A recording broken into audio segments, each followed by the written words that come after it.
vous saurez, mes enfants, que le jeune Perdicant, fils de notre Seigneur, vient d'atteindre à sa majorité et qu'il est reçu docteur à Paris. À Paris? Il revient aujourd'hui même au château, la bouche toute pleine de façons de parler, si belle et si fleurie qu'on ne sait que lui répondre les 3/4 du temps. Toute sa gracieuse personne est un livre d'or. Il ne voit pas un brin d'herbe à terre qu'il ne vous dise comment cela s'appelle en latin. Et quand il fait du vent ou qu'il pleut, il vous dit tout clairement pourquoi. Vous ouvririez des yeux grands comme la porte que voilà, de le voir dérouler un des parchemins qu'il a coloriés d'encre de toutes couleurs, de ses propres mains, et sans en rien dire à personne. Enfin, c'est un diamant fin des pieds à la tête. Et voilà ce que je viens annoncer à monsieur le baron.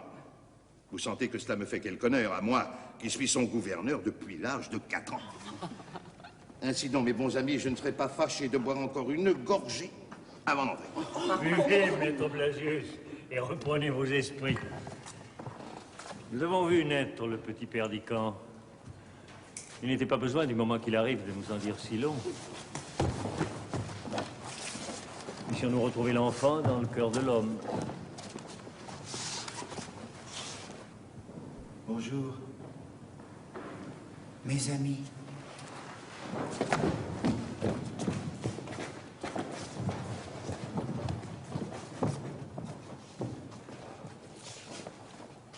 Me reconnaissez-vous? Seigneur, vous ressemblez à un enfant que nous avons beaucoup aimé. N'est-ce pas vous qui m'avez porté sur votre dos pour passer les ruisseaux de vos prairies? Vous qui m'avez fait danser sur vos genoux, qui m'avez pris en croupe sur vos chevaux robustes, qui vous êtes serré quelquefois autour de vos tables pour me faire une place au souper de la ferme. Nous nous en souvenons, Seigneur. Vous étiez bien le plus mauvais garnement et le meilleur garçon de la terre. Et pourquoi donc alors ne m'embrassez-vous pas au lieu de me saluer comme un étranger?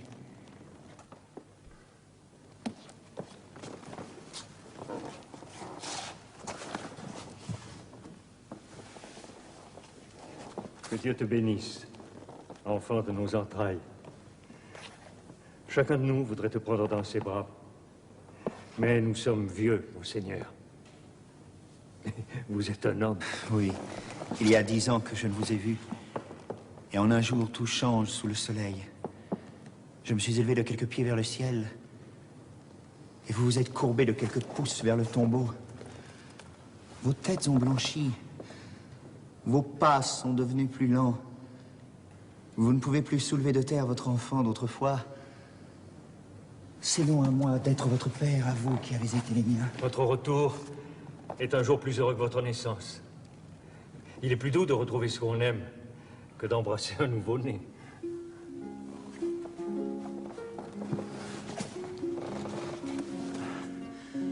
Voilà donc ma chère vallée.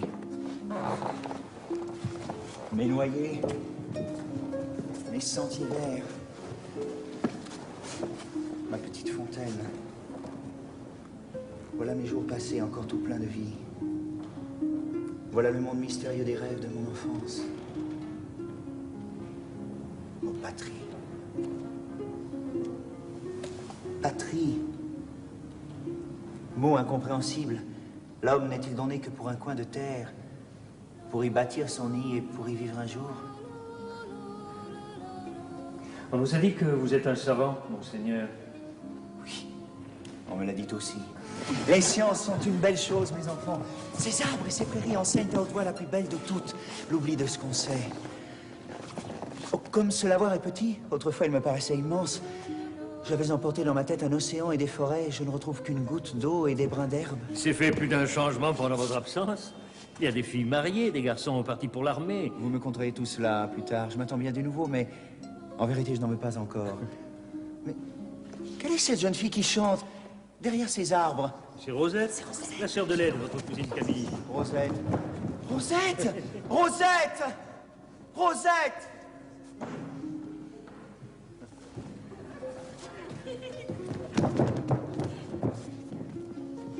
Monseigneur. Tu me voyais? Et tu ne venais pas, méchante fille? Donne-moi vite cette main-là. Et ces joues-là que je t'embrasse. Monseigneur! Es-tu mariée, petite? On m'a dit que tu l'étais. Ah non? Pourquoi? Il n'y a pas dans le village de plus jolie fille que toi. Nous te marierons, mon enfant. Monseigneur, elle veut mourir fille. Oh, est-ce vrai, Rosette? Ah non? Ta sœur Camille est arrivée, l'as-tu vue? Elle n'est pas encore venue par ici. Va-t'en vite mettre ta robe neuve. Et viens souper au château.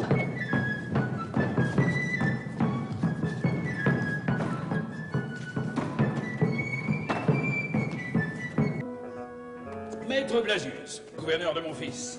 Mon fils a eu, hier matin, à midi 8 minutes, 21 ans comptés. Il est docteur à 4 boules blanches.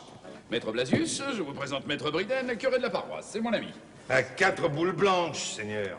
Littérature, botanique, droit romain, droit canon. Allez, dans votre chambre, cher Blasius. Mon fils ne va pas tarder à paraître. Faites un peu de toilette. Et revenez au coup de la cloche.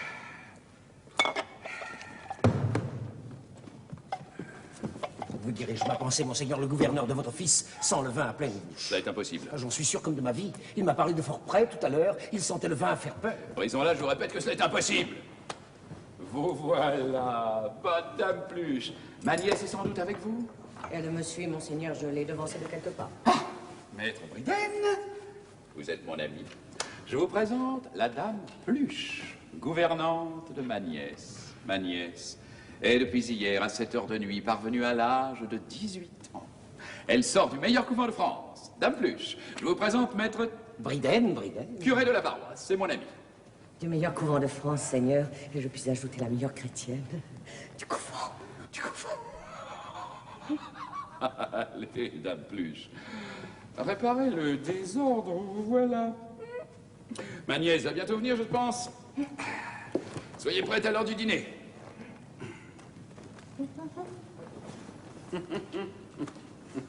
Cette vieille demoiselle paraît tout à fait pleine d'onction. Pleine d'onction et de componction, Briden. Sa vertu est inattaquable. Mais le gouverneur sent le vin, j'en ai la certitude. Maître Briden, il y a des moments où je doute de votre amitié. Prenez-vous à tâche de me contredire.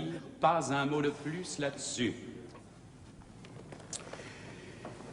J'ai formé le dessein de marier mon fils avec ma nièce. C'est un couple assorti. Leur éducation me coûte 6 000 écus. Il sera nécessaire d'obtenir des dispenses. Je les ai, Briden. Elles sont sur ma table, dans mon cabinet. Oh, mon ami. Apprenez maintenant que je suis plein de joie. Vous savez que j'ai eu de tout temps la plus profonde horreur pour la solitude. Cependant, la place que j'occupe et la gravité de mon habit me forcent à rester dans ce château pendant 3 mois d'hiver et 3 mois d'été.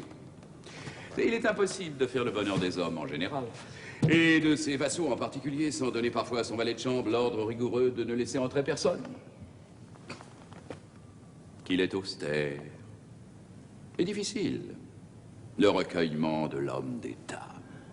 Et quel plaisir ne trouverais-je pas à tempérer, par la présence de mes 2 enfants réunis, la sombre tristesse à laquelle je dois nécessairement être en proie depuis que le roi m'a nommé receveur. Et ce mariage,